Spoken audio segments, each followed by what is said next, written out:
Border Gavaskar trophy சீரிஸை எதிர்கொள்ள Australia சென்று பயிற்சிகளை மேற்கொண்டு வரும் இந்திய அணி வருகிற 22ஆம் தேதி முதல் பெர்த் மைதானத்தில் முதல் டெஸ்ட் போட்டியை எதிர்கொள்ள உள்ளது.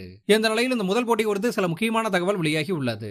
அதாவது சுப்மன்களுக்கு காயம் ஏற்பட்டுள்ளதால் அவர் இந்த முதல் போட்டியை மிஸ் செய்வார் என்று தெரிவிக்கப்பட்டுள்ளது. இதனால் ஒரு பேக்கப் ஆப்ஷனாக தேவ்தத் படிக்கலை ஆஸ்திரேலியாவிலே இருக்க வைக்க வாய்ப்புகள் இருக்கலாம் என்று தகவலானது வெளியாகி உள்ளது. குறிப்பாக ரோஹித் சர்மா இந்த முதல் டெஸ்ட் போட்டியில் விளையாட மாட்டார் என்பது கிட்டத்தட்ட உறுதியாகிவிட்டதாக தெரிகிறது.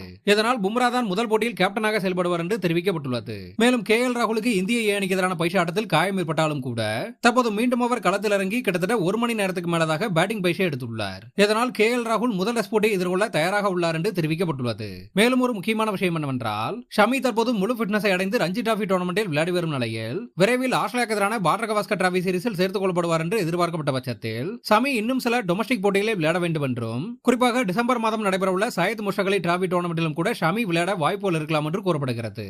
அதாவது சாம்பியன் டிராபி டோர்னமெண்ட் வருவதால் ஷமியை வைத்து உடனே ரிஸ்க் எடுக்க வேண்டாம் என்றும் அவரால் தொடர்ந்து அடுத்தடுத்த போட்டிகளில் விளையாட முடிகிறதா என்பதை சோதனை செய்ய அவர் இன்னும் சில டொமஸ்டிக் போட்டிகளில் விளையாட வேண்டும் என்று அணி நிர்வாகம் முடிவு செய்துள்ளதாம். குறிப்பாக நிதிஷ்குமார் ரெட்டி இந்த சீரிஸின் முதல் போட்டியிலேயே தனக்கான வாய்ப்பை பெறுவார் என்று எதிர்பார்க்கப்படுகிறது.